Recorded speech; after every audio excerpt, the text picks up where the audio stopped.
नमस्कार। आप सभी का स्वागत है आपके अपने यूट्यूब चैनल फिजिकल एजुकेशन अड्डा के ऊपर, जहाँ पे आपको स्पोर्ट्स के हर प्रकार की अपडेट, फिजिकल एजुकेशन से रिलेटेड अपडेट लगातार मिलती रहती हैं। तो आज का जो हमारा वीडियो है ये है जो हमारी प्रीवियस एग्ज़ाम्स जितने भी हुए हैं कॉम्पिटिटिव एग्जाम में जो क्वेश्चंस आए हैं और जो फिर से रिपीट होने की संभावना, उन क्वेश्चंस की सीरीज चली हुई, उसका नेक्स्ट पार्ट हम लेके आ गए हैं, जिसमें हम हमारे नेक्स्ट क्वेश्चंस को कवर करेंगे, नेक्स्ट 20 क्वेश्चंस को। तो यहाँ पे पहला ही क्वेश्चन बिना देरी के शुरू करते हैं कि व्यक्तित्व के निम्नलिखित सैद्धांतिक उपागमों को उनके प्रचार प्रसारित होने के कालानुक्रम में व्यवस्थित कीजिए। मतलब अलग अलग साइकोलॉजिस्ट उन्होंने जो है पर्सनैलिटी की अलग अलग थ्योरी दी, अलग अलग सिद्धांत दिए। तो पूछा है यहाँ पे आपको इनको जो है कालानुक्रम, मतलब पहले कौन से आए, दूसरे सीक्वेंस में लगाना है। सबसे पहले कौन सी थ्योरी आई, बाद में कौन सा सिद्धांत आया, उसके बाद कौन सा है सॉरी। तो यहाँ पे राइट आंसर हो जाएगा ऑप्शन बी, आपका राइट आंसर हो जाएगा। सबसे पहले साइकोडायनेमिक थ्योरी आई, उसके बाद आपकी ट्रेट थ्योरी आई, फिर आपकी आई सोशल लर्निंग थ्योरी और लास्ट में आपकी आएगी कॉग्निटिव थ्योरी। तो ये आपका ऑप्शन बी यहाँ पे राइट हो जाएगा। 412 नंबर क्वेश्चन हमारा है, सही मिलान करने हैं। यूजीसी नेट दिसंबर 2013 में आया हुआ क्वेश्चन है और यहाँ पे पूछा है सही क्रम। तो यहाँ पे संचार, कार्योन्मुख, आत्मविश्वास, उत्तरदायित्व, तो ये सारे सही मिलान पूछा, कौन सा से मैच करेगा। तो यहाँ पे राइट आंसर ऑप्शन डी आपका हो जाएगा। संचार जो है वो आपका प्रेषक से प्रापक तक सामग्री का संप्रेषण करता है। कार्योन्मुख आपका तुरंत कार्य निर्णय लेने का जो है कौशल होता है। आत्मविश्वास आपका चुनौती भरी स्थिति का सामना करने की आपकी योग्यता होती है। और फिर आपका लायबिलिटी, उत्तरदायित्व, तो किसी बड़े या छोटे कार्य होने के लिए उत्तरदायित्व लेना या कोई कार्य करना, उसके लिए आप लायबिलिटी आप कोई ले लेते हो। तो यहाँ पे राइट आंसर डी हो जाएगा। इसके बाद कथन और निष्कर्ष का क्वेश्चन है। यहाँ पे अभी कथन दिया है, ये कारण दे दिया कि व्यक्तित्व का मनोवैज्ञानिक क्रोड गहराई तक बैठा हुआ घटक है, जिसके अंतर्गत व्यक्तित्व की विशिष्टताएं, मूल्य, अभिरुचियां, उद्देश्य तथा आत्म अर्थ सम्मिलित हैं। इसका तर्क दे दिया यहाँ पे कारण कि व्यक्तित्व का मनोवैज्ञानिक क्रोड गत्यात्मक तथा बाह्य है और परिवेश के साथ सामंजस्य स्थापित करता है। ये थोड़ी सी टफ लैंग्वेज है, मैं इसका आपको राइट आंसर बता दूं। दोनों ही सही है और जो है आर जो है ए का सही स्पष्टीकरण यहाँ पे माना गया है। तो ये यहाँ पे राइट आंसर हो जाएगा ऑप्शन ए। हिंदी की लैंग्वेज के बहुत सारे क्वेश्चंस में थोड़ी टफ होती है, जो एक्सप्लेन करना थोड़ा सा मुश्किल हो जाता है। तो आज का नेक्स्ट क्वेश्चन, निम्नलिखित में से बुद्धि लब्धि, मेंटल एज आपको ज्ञात करनी है एमए, तो उसका फार्मूला पूछा है। बुद्धि लब्धि आईक्यू, जो इंटेलिजेंस क्वोशिएंट होता है वो आपको ज्ञात करना है। तो इसका सब फार्मूला कौन सा है, तो इसका फार्मूला होता है ये mental as upon chronological age गुणा में 100। तो इससे आपकी जो आएगी आईक्यू क्वोशिएंट आ जाएगा, बुद्धि लब्धि आ जाएगी कितनी होती है। और यहाँ पे बताया गया है बुद्धि लब्धि मनोवैज्ञानिक विलियम स्टर्न ने सबसे पहले इसका प्रयोग किया था। इसके बाद टर्मन ने इसका प्रयोग किया आधुनिक उसमें साइकोलॉजी के अंदर आके, जो टर्मन ने इसका यूज़ किया था। सबसे पहले विलियम स्टर्न ने इसके बारे में बताया था और इस फार्मूले को यूज में कौन लेके आया, टर्मन लेके आया।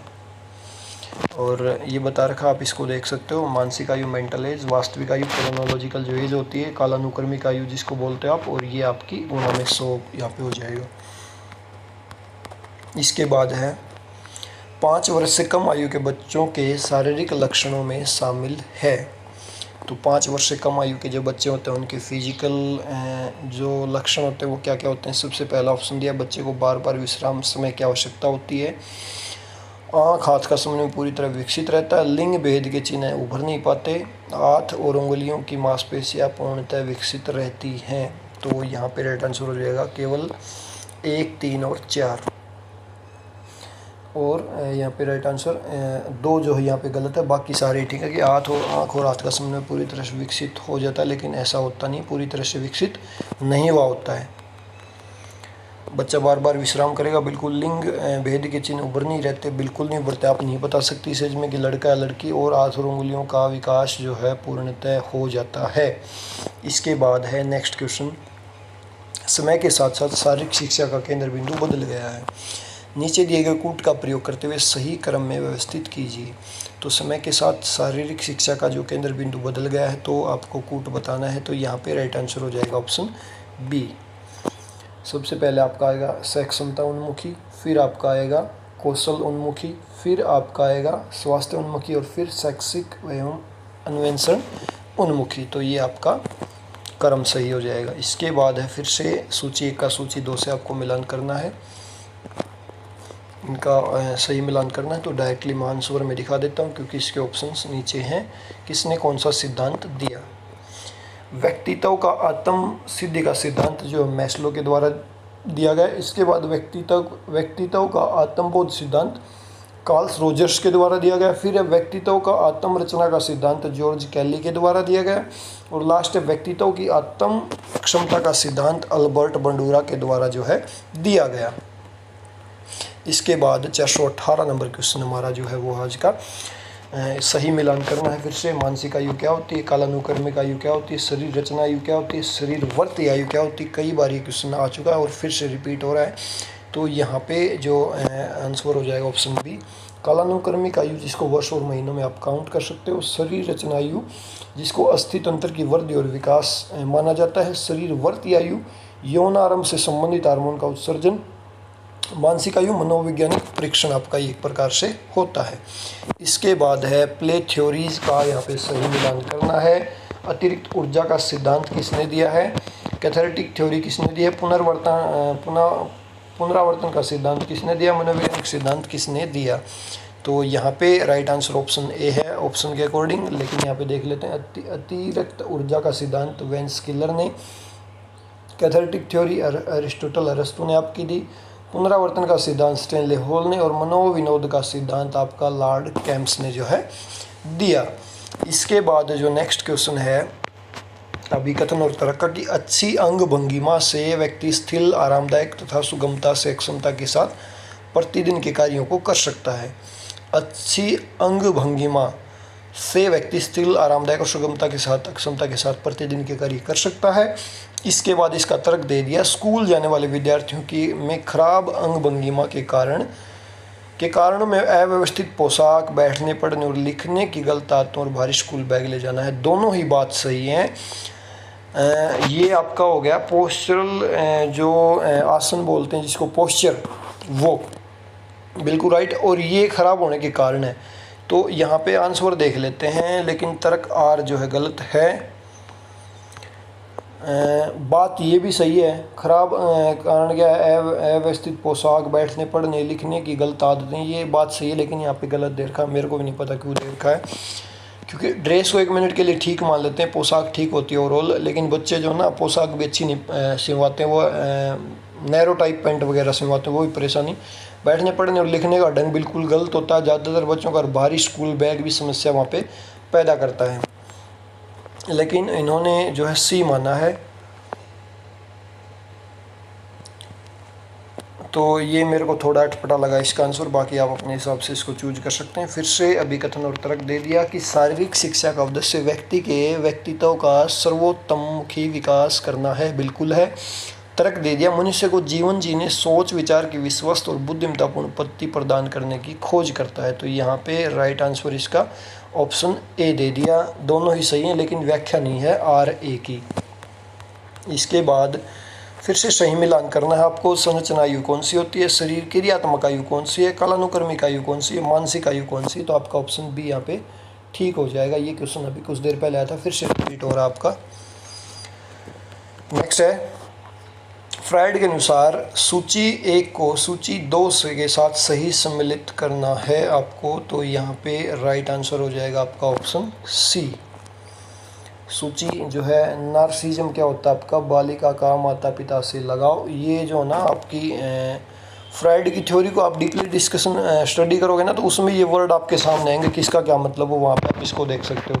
तो यहाँ पे हम राइट आंसर आपको बता देते हैं। नार्सिज्म क्या होता है आपका? बालिका का पिता से लगाव। जो लड़की होती है एक एज ऐसी होती है वहाँ पे उसका पिता से लगाव ज़्यादा हो जाता है माता की अपेक्षा।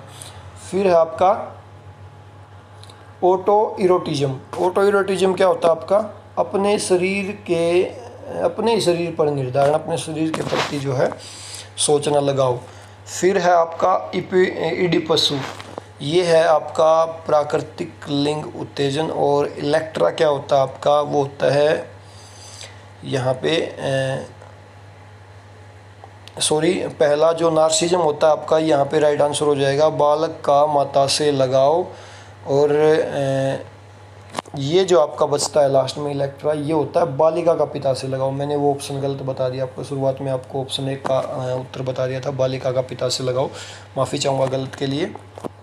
इलेक्ट्रा होता है बालिका का पिता से लगाव, और नार्सिज्म होगा आपका बालक का माता से लगाव। बाकी आपके जो है ऑटोरिटिज्म शरीर का ये, और इपिडुस जो आपका होता है प्राकृतिक लिंग उत्तेजन। इसके बाद नेक्स्ट है संशोधन प्रक्रिया की सीमाओं में आता है। संशोधन प्रक्रिया की जो सीमाएं हैं उसमें क्या चीज़ आएगी, तो यहाँ पे राइट आंसर हो जाएगा ऑप्शन बी, भाग लेने वालों की मनोवृत्ति तथा रस और प्राप्त साधनों की सुअक्षमता। इसके बाद है 425 नंबर क्वेश्चन, शारीरिक शिक्षा के व्यावसायिक व्यक्ति को उद्देश्य प्राप्त करने के लिए व्यक्तित्व के स्व मूल्यांकन के घटक हैं। तो यहाँ पे राइट आंसर हो जाएगा ऑप्शन ए। शक्ति और आपका कमजोरी, ये दोनों ही के ऊपर डिपेंड करता है। नेट के लेवल के क्वेश्चन हैं, क्वेश्चन थोड़े हाई लेवल के हैं, देख सकते हो आप। नेक्स्ट जो क्वेश्चन है हमारा 426 नंबर, व्यक्तिगत प्रबंधन के निम्नलिखित सिद्धांत अधिकतम लोगों में संतुष्टि लाते हैं। जो पर्सनल जो मैनेजमेंट होती है उसका कौन सा सिद्धांत जो है अधिकतम लोगों को सेटिस्फेक्शन जो है देता है, तो यहाँ पे राइट आंसर हो जाएगा ऑप्शन बी। एक तो आपका उपयुक्त संगठनात्मक ढांचा होना चाहिए, उसके बाद आपका अधिकारों का हस्तांतरण, लोगों को अधिकार देने चाहिए काम करने के, फैसले लेने के, फिर आपका टीम वर्क, अच्छा कोऑर्डिनेशन होना चाहिए, और लास्ट में जीविका संवर्धन, जीविका के साधन भी जो हैं वहाँ पे अच्छे होने चाहिए। इसके बाद है एक व्यक्ति की शारीरिक बनावट के घटकों में निम्नलिखित सम्मिलित है। तो शारीरिक बनावट में कौन से शारीरिक बनावट में कौन से घटक शामिल होंगे आपके, लीन बॉडी मास और फैट बॉडी मास। ये lean body mass without fat होता है, और ये विद फैट जो बॉडी मास होता है वो आएगा। इसके बाद है अधिगम वक्र के आधार पर निम्नलिखित को क्रमानुसार व्यवस्थित कीजिए। तो जो अधिगम का वक्र होता है वो किस प्रकार से होगा, आपका ऑप्शन बी हो जाएगा। सबसे पहले अधिगम में आरंभिक अंतराल आएगा, फिर अधिगम में वर्धमान लाभ होगा, इसके बाद अधिगम में ह्रासमान होगा, और लास्ट में अधिगम में प्लेटू जो आपका आ जाएगा। इसके बाद अभिकथन और तर्क का क्वेश्चन है, खेल एवं व्यायाम में व्यक्तित्व के अध्ययन का प्रमुख मार्ग लक्षणीय अवस्था और अन्योन्य क्रिया उपागम है। इसका तर्क दे दिया कि सामान्यतः किसी व्यक्ति के व्यक्तित्व से संबंध लक्षणों की जानकारी सदैव पूर्वानुमान लगाने में सहायक नहीं होती कि व्यक्ति एक विशेष परिस्थिति में किस प्रकार का व्यवहार करेगा। तो यहाँ पे राइट आंसर जो है ए और आर दोनों सही हैं। आर जो है ए कथन ए का सही स्पष्टीकरण यहाँ पे माना गया है। इसके बाद आपका आज का लास्ट क्वेश्चन है, एंडोमार्फ, मेसोमार्फ और एक्टोमार्फ किसके द्वारा दिए गए। ये आपके द्वारा सेल्डन के द्वारा दिए गए थे। तीनों की विशेषता बता दी। एंडोमार्फ मैंने कई बार बताया, अंडे के आकार का। मेसोमार्फ जो आपका होता है वो मांसपेशियाँ विकसित होती हैं। एक्टोमार्फ लंबा दुबला पतला होता है। ठीक है, तो आज का हमारा वीडियो पूरा हुआ। 26 नंबर पार्ट जो है कंप्लीट यहाँ पे हो गया। और थोड़े से क्वेश्चंस हाई लेवल के हैं।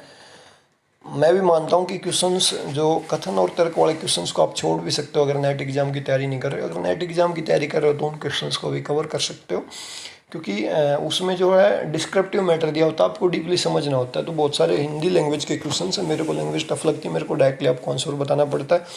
लेकिन जो क्वेश्चंस मेरे लिए थोड़ा ईजी होता है मैं उसको आपको एक्सप्लेन करके बता देता हूँ। तो आज की इस वीडियो में इतना ही। बने रहे साथ में, जल्दी नेक्स्ट वीडियो आएगी। तब तक के लिए नमस्कार, जय हिंद, थैंक यू।